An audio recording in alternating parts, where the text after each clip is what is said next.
Hey guys, Lily here. In today's video, I'm going to be going over the sublimation ink that I use. I've tried a few different ones along my journey, and this brand has to be by far my favorite. Have you ever tried this one before? Did you like it? Should you have any questions along the way, feel free to drop it a comment down below and I will do my best to assist you. Alrighty, so here we have our sublimation ink. This brand is by Cosmos Ink. The first thing I love right off the bat is the design and packaging. The vibrant, loud colors, I would definitely give them an A+ for packaging. So if we turn it over, on the side of the box, it has all the printers the inks are compatible with. I have the EcoTank Epson 2720 printer that I use as a sublimation printer.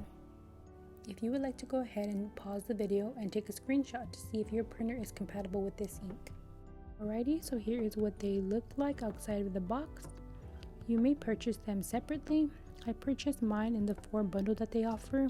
I just find it more convenient because my ink normally goes down at the same time. The only one that I feel that I have to replace more is the black one, but the black one does come in a larger size. Alrighty, so in this next clip, I'm just going to go ahead and demonstrate me using the ink. So I'm going to go ahead and send a design to my printer. So I'm going to go ahead and speed up this part of the video. Sublimation does take a few minutes to print depending on the design, so sublimation does require some patience.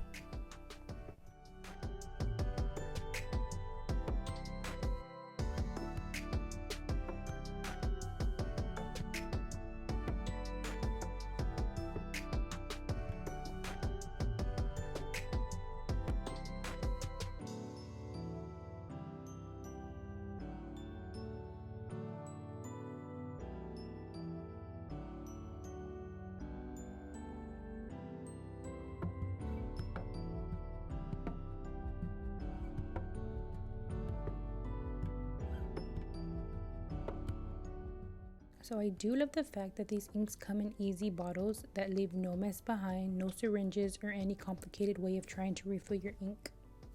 I really do recommend these inks. I will be making a video on how I refill my sublimation printer, so if you would like to subscribe and ring the notification bell to stay tuned for that.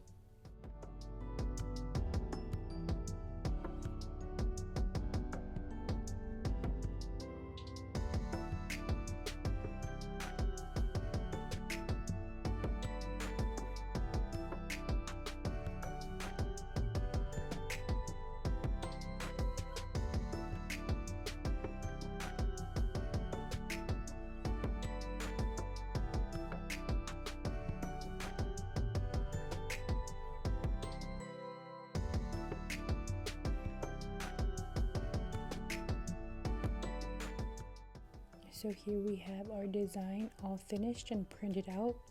The colors are very vibrant. So here is a close-up of what the ink looks like on paper.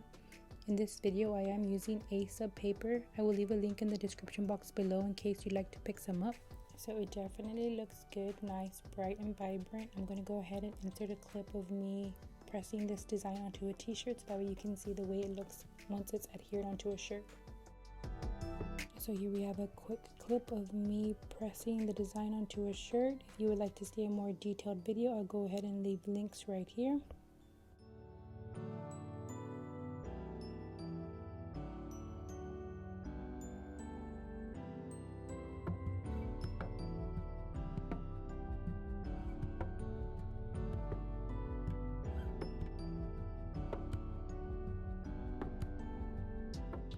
Alrighty, so here is what it looks like once it's pressed onto a t-shirt. I did press it on I guess an army green shirt. So for being on kind of a darker shirt, the colors are still very vibrant. Let my customers know if it's pressed onto a darker colored shirt, it is going to give it more of a vintage look, but it's still very bright, still very nice. So I hope you like this video. I will leave a link in my description box with the ink that I use in case you'd like to pick some up. I do have TikTok, Facebook, Instagram, and Twitter in case you'd like to follow me over there. I would greatly appreciate the support. Thank you so much for watching and have a great one.